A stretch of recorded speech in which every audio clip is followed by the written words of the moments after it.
कभी कभी जीवन में कुछ ऐसे लोग आ जाते हैं जो हमारे चेहरे पर मुस्कान लेकर आते हैं, लेकिन हमारे अंदर धीरे धीरे अंधकार भरने लगते हैं। उनकी बातें मधुर होती हैं, लेकिन उनके इरादे जहरीले। शुरुआत में लगता है जैसे वह हमारे अपने हैं, लेकिन धीरे धीरे उनकी बातें, उनके व्यवहार और उनके इशारे हमारे आत्मसम्मान को चोट पहुंचाने लगते हैं। और सबसे बड़ा दुख यह होता है कि वह हमारे अपने बनकर हमारे सबसे करीब होते हैं। ऐसे लोग धीरे धीरे हमें तोड़ने लगते हैं, हमारी ऊर्जा को निगलने लगते हैं और हमें अंदर से खोखला बना देते हैं। हम उन्हें समझ नहीं पाते क्योंकि हम अपने भावनात्मक जुड़ाव में अंधे हो जाते हैं। परमहंस योगानंद ने कहा था, अगर कोई व्यक्ति तुम्हें बार बार दुहक दे रहा है तो वह तुम्हारा शिक्षक नहीं है, वह तुम्हारा बंधन है।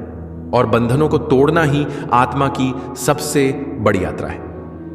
इस वीडियो में हम बात करेंगे उन 4 तरीकों की जो ना सिर्फ आपको बुरे लोगों से निपटने की शक्ति देंगे, बल्कि आपको भीतर से इतना मजबूत बना देंगे कि कोई भी नकारात्मकता आपके पास आने से पहले ही कांपने लगे।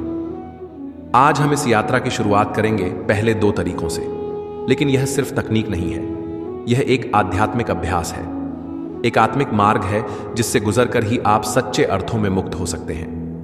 पहला तरीका, मौन की शक्ति का प्रयोग करो।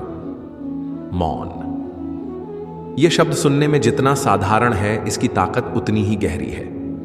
जब कोई व्यक्ति आपको बार बार अपमानित करता है, जब कोई आपके आत्मविश्वास को तोड़ने की कोशिश करता है, जब कोई आपको बातों से या नजरों से नीचा दिखाने की कोशिश करता है, तब सबसे पहली प्रतिक्रिया होती है जवाब देना। लेकिन जवाब देना हमेशा समाधान नहीं होता। कई बार जवाब देना सामने वाले को और ज्यादा ताकतवर बना देता है, क्योंकि वह चाहता है कि आप उसकी बातों में उलझें, उसके जाल में फंसे। और जब आप बोलते हो तो वह अपनी जीत समझता है। लेकिन जब आप मौन हो जाते हो, जब आप उसकी नकारात्मकता का कोई उत्तर नहीं देते, जब आप उसकी गंदगी को खुद पर चिपकने ही नहीं देते, तब वही व्यक्ति भीतर से बेचैन होने लगता है, क्योंकि उसके पास अब लड़ने का कोई बहाना नहीं होता। मौन उसका आईना बन जाता है, वह खुद की ही गंदगी में झांकने को मजबूर होता है। परमहंस योगानंद कहते थे, मौन वह ढाल है जो आत्मा को बाहरी तीरों से बचाता है। जब आप मौन रहते हैं, आप सिर्फ बोलने से रुकते नहीं, आप भीतर जाकर अपनी ऊर्जा को इकट्ठा करते हैं। आप उसे व्यर्थ नहीं जाने देते, और यही ऊर्जा धीरे धीरे आपके चारों ओर एक रक्षा कवच बना देती है, जो किसी भी बुरी ऊर्जा को पास नहीं आने देती। लेकिन मौन का अर्थ यह नहीं कि आप डर गए या आप कमजोर हैं। मौन का मतलब है कि आपने अपने स्तर को उसके नीचे गिरने नहीं दिया। आप लड़ाई में उतरने के बजाय आत्मा की ऊंचाई पर खड़े हो गए। और जब आप ऊंचाई पर होते हैं तो नीचे की बातें आपको छू भी नहीं सकती। इस मौन को अभ्यास में लाना आसान नहीं है। शुरुआत में आपका मन कहेगा जवाब दो, बताओ उसे, लेकिन आपको बस एक गहरी सांस लेनी है और खुद को यह याद दिलाना है कि यह युद्ध तुम्हारे स्तर का नहीं है।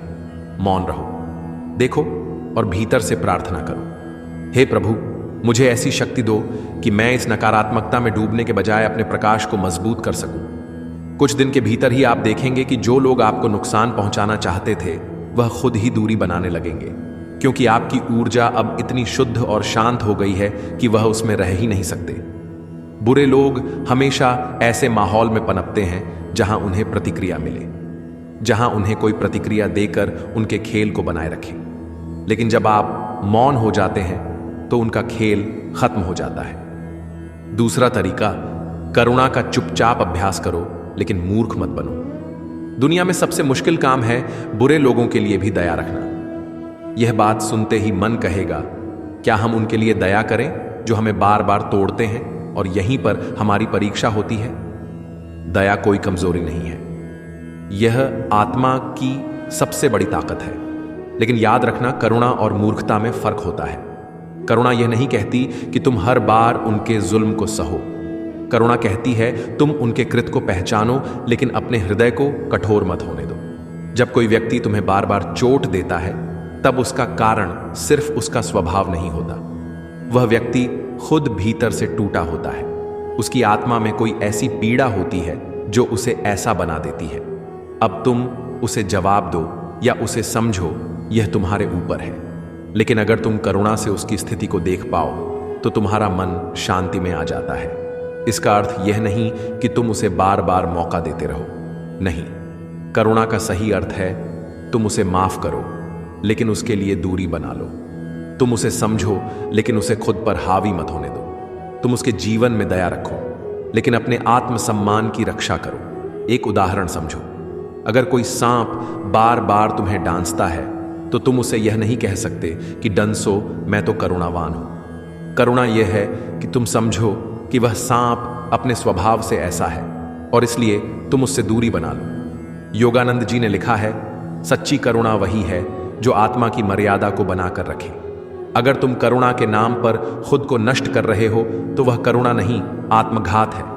इसलिए जब भी किसी बुरे व्यक्ति से सामना हो तो सबसे पहले अपने अंदर उसकी पीड़ा को समझने का भाव लाओ, लेकिन उसके बाद यह तय करो कि क्या वह व्यक्ति तुम्हारी ऊर्जा के लायक है। अगर नहीं तो उस पर दया रखो, लेकिन उसे अपनी दुनिया से विदा कर दो। उसे अपने जीवन में उतनी ही जगह दो जितनी एक दूर खड़े बादल को दी जाती है। वह बादल बारिश कर सकता है, लेकिन तुम उसके नीचे क्यों खड़े रहोगे? जब तुम इस स्तर पर पहुंचते हो तो तुम्हारा मन शांत हो जाता है। तुम्हें उसके कृत्य से घृणा नहीं होती, लेकिन शांत बनाए रखती है। आपने महसूस किया होगा, जब कभी किसी नकारात्मक व्यक्ति से बात होती है तो वह बातचीत खत्म होते ही आप थके हुए महसूस करते हैं। आपको चिढ़ होती है, मन भारी हो जाता है और कई बार तो बिना किसी कारण के मन दुखी हो जाता है।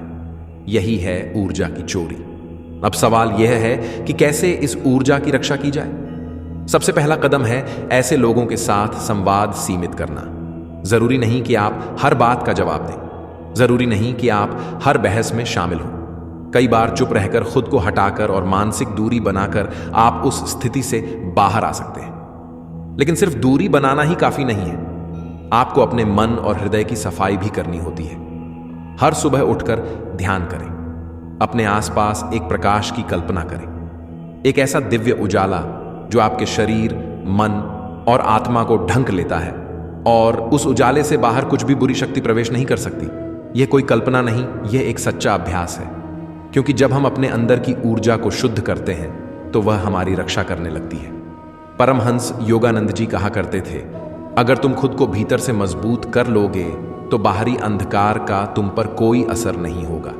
इसी सिद्धांत को अपनाकर आपको अपने जीवन में ऐसे लोगों से खुद को सुरक्षित रखना है जो आपको अंदर से तोड़ते हैं। इसके अलावा एक और बहुत महत्वपूर्ण बात है खुद पर नजर रखना।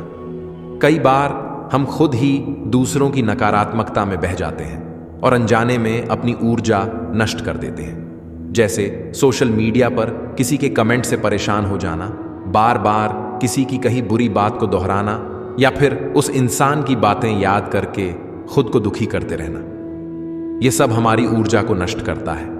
इसलिए ऊर्जा की रक्षा का सबसे बड़ा तरीका है सचेत रहना। हर दिन खुद से पूछो, क्या आज मैंने किसी की नकारात्मकता को अपने अंदर उतरने दिया? क्या मैं किसी की वजह से परेशान रहा? अगर हां, तो उस भावना को सांस के साथ छोड़ दो। गहरी सांस लो और खुद से कहो, यह मेरी ऊर्जा नहीं है, यह मेरे जीवन की सच्चाई नहीं है। मैं शांति हूं, मैं प्रकाश हूं। जब आप लगातार इस अभ्यास को करेंगे तो धीरे धीरे आपको खुद महसूस होगा कि जो लोग पहले आपको बहुत प्रभावित करते थे, अब उनकी बातें आपको छू भी नहीं पाती, क्योंकि अब आप बाहरी दुनिया की बजाय अपनी आत्मा के आदेश पर जी रहे हैं। चौथा तरीका, खुद को इतना ऊंचा बना दो कि कोई तुम्हें गिरा ना सके। यह तरीका बाकी सभी उपायों का सार है, क्योंकि जब आप अंदर से इतने शक्तिशाली हो जाते हैं कि कोई भी बुरा व्यक्ति आपके मन को झकझोर ना सके, तो समझो आपने आत्मविजय पा ली। लेकिन यह कैसे संभव है? सबसे पहले अपने जीवन में उद्देश्य लाओ।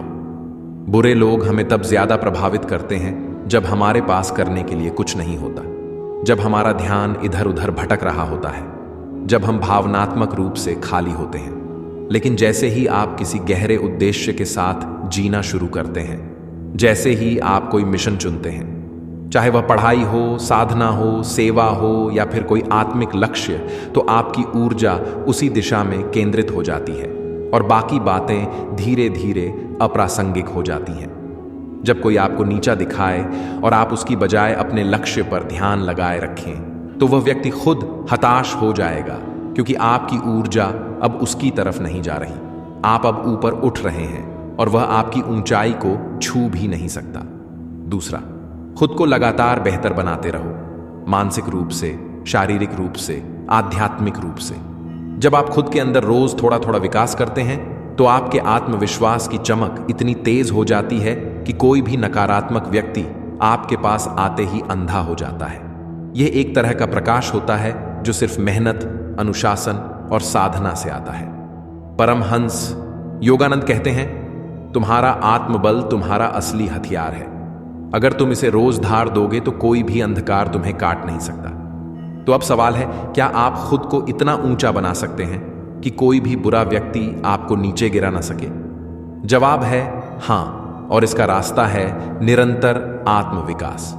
किताबें पढ़िए, ध्यान कीजिए, अच्छे लोगों की संगति कीजिए और सबसे जरूरी अपने जीवन को उद्देश्य दीजिए। जब आपका हर दिन एक मायने के साथ बीतेगा, तब कोई भी बुरा व्यक्ति आपकी यात्रा को रोक नहीं पाएगा। और याद रखो, बुरे लोग कभी रुकते नहीं, वह बार बार आएंगे, कभी नए चेहरे के साथ, कभी नए बहाने के साथ। लेकिन अगर आपने इन 4 तरीकों को अपने जीवन में उतार लिया, तो आप हर बार विजय होंगे। मौन की ढाल, करुणा की तलवार, ऊर्जा की सुरक्षा और आत्मविकास की ऊंचाई। ये 4 अस्त्र आपको न सिर्फ बुरे लोगों से बचाएंगे, बल्कि आपके जीवन को भी नई दिशा देंगे। अगर आपको इस वीडियो से कुछ सीखने को मिला, अगर आपने अपने भीतर कुछ महसूस किया, तो इस ज्ञान को सिर्फ अपने तक सीमित मत रखिए, इसे आगे बढ़ाइए।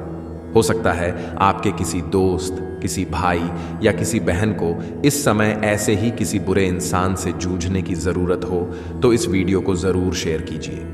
और अगर आप चाहते हैं कि आपके जीवन में ऐसे ही आध्यात्मिक ज्ञान, आत्मरक्षा के उपाय और मन की गहराइयों से जुड़े रहस्य लगातार मिलते रहे, तो अभी हमारे चैनल इनर योद्धा को सब्सक्राइब कीजिए, वीडियो को लाइक करें, अपने विचार नीचे कमेंट करें, ताकि हमें पता चले कि आपने क्या सीखा, क्या महसूस किया।